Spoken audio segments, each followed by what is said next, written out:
Hello everyone, it's Seth, probably better known as Saffron Olive, and it's time for another Instant Deck Tech. So, as I'm sure you know, Aether Revolt is now officially part of the multiverse. The set released on Friday, it's legal in all formats, so all this week, to celebrate the release of Magic's newest set, we're going to be looking at Aether Revolt in all different formats. We are also going to stick to our schedule, which means today is Modern Monday, and we have a super sweet, super impacted by Aether Revolt deck we're looking at today. This is Jeskai Copycat, built around probably the most hyped combo to come out of Aether Revolt, Felidar Guardian, and Saheeli. This build recently took a Magic League user by the name of Jeskai to a first place finish in a Magic League event, so big congrats to Jeskai on their finish with the deck.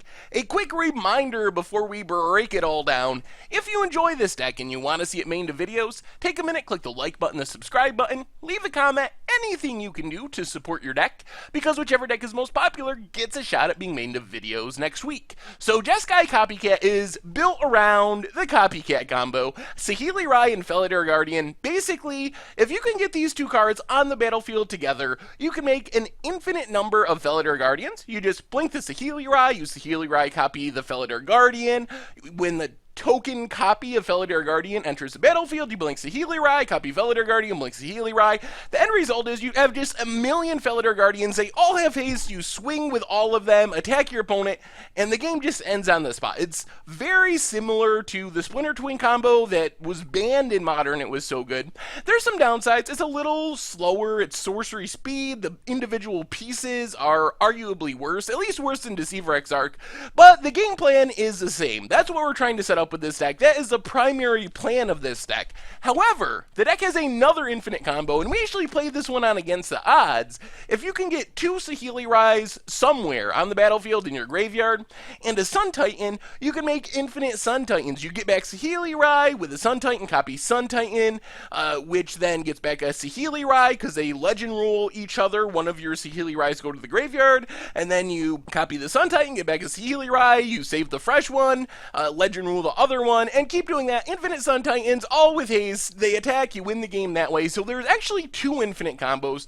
The nice thing about this too is Sun Titan gives you a way to just get back your Saheeli and combo off with Felidar Guardian. So you play Saheeli, plus it a little bit, kind of do your thing, it dies, it's pretty fragile, doesn't defend itself. Eventually get your Felidar Guardian down, then Sun Titan can just get back Saheeli and start the Copycat combo to win the game that way. So you don't really need the two Saheeli Sun Titan combo to win with this deck.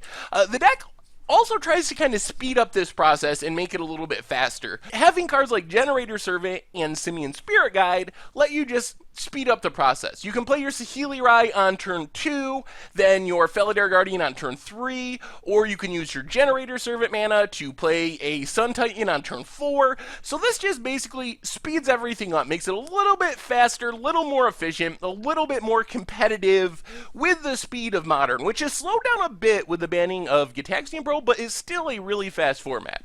The deck also has kind of a weird backup plan of just being a good Jeskai deck that takes advantage of Sun Titan. So it has a lot of stuff with converted mana cost 3 or less. The pieces we were just talking about, the Generator Servant, you can sack it to play your Sun Titan, immediately get back Generator Servant. Goblin Rabblemaster lets you win on the beatdown plan. You just make a bunch of tokens, keep attacking, and since it's 3 mana, you can always get it back with your Sun Titan if it dies. Wall of Omens, it's kind of like the Sun Titan Amiria decks that we've played before. You play in the early game, you block, once it dies, you can get it back with your Sun Titan, draws you another card, keeps you cycling through your deck. Also a pretty sweet copy with your Saheeli because it lets you draw another card, in the worst case to help you find your combo pieces to actually win with Saheeli. And then the deck has a Chandra and a Nahiri, just good value plays. If you ramp into these on turn 3, on turn 4, this is where the deck feels a little bit like the Sun and Moon deck, without the Blood Moon and Prison-y aspects, but you have these powerful planeswalkers that can kind of take over the game on their own. Path to Exile and Lightning Helix give the deck a bit of removal, helps you kind of just stabilize and stay alive while you're waiting to set up your game-winning combo, and then a single Dispel in the main deck to protect your combo. This is an old trick from the Splinter Twin decks that use Dispel as a 1-mana way to just make sure you can force through your combo, have even more on the sideboard. As far as the mana base, Celestial Colonnade, backup win condition, you can always go Sierra Angel mode, start beating down, Ghost Quarter to disrupt your opponent, Cavern, make sure you can force your Felidar Guardian or your Sun Titan through counter magic. A little bit weird because this deck doesn't have a set tribe where you're going to make all of your stuff uncounterable, like Merfolk or Goblins uses Cavern of Soul. In this deck, instead, you're just trying to name your key combo piece, whether it be Felidar Guardian or Sun Titan, and make sure that one creature is going to resolve. Then we have a bunch of fetch lands, a bunch of shock lands, a bunch of islands. There's more shock lands and basic lands. I didn't include all of them, but there are more shocks and basics to go along with the fetch lands. In the sideboard, Chalice of the Void can lock some decks out of the game. Geist of St. Traft is a really great way to steal wins. More Dispels to protect the combo. Blessed Alliance, Anger God, and Lone Missionary is kind of the aggro package. And that is Jeskai Copycat for Modern. And that's our instant deck for today. So thank you very much for watching. I hope you enjoyed the video, and I will talk to you soon.